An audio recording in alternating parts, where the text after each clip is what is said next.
Hi, Dive Richard again. So, tips for travel here, part two. I'm just going to review what we talked about yesterday, and that is whether you're from Canada or US, you're going to need some things that needs to be printed. And the first thing is the COVID test.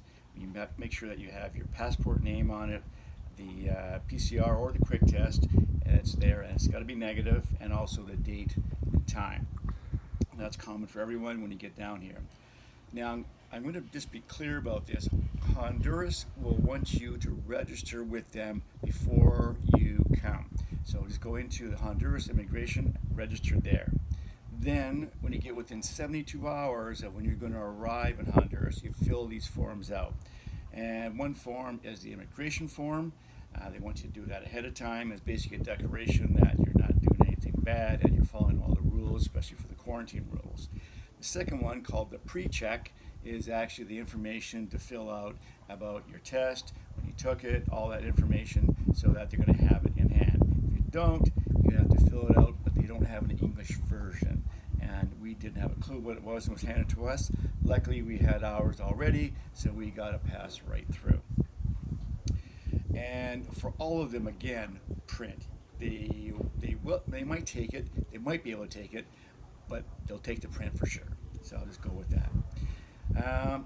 Next thing we recommend is that even though it's easy, or used to be easy, to book your own flights everywhere and book your own trips, I recommend that you do it through a professional.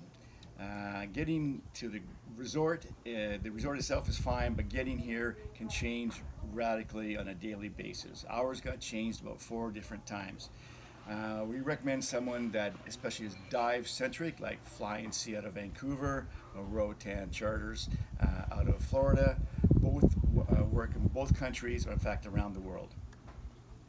And I guess the one thing that we had to learn, or we knew what to do when we landed in Pedro de Sula, is that you got to be patient.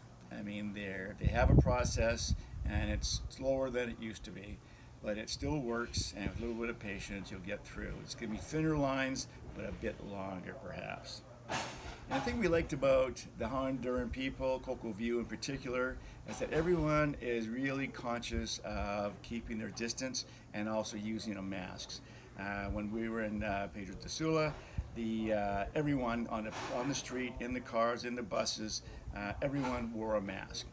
And when we came to CoCo View, everyone, including the people on the boat, the only time the dive master took off his mask is when to put on his own mask just before diving.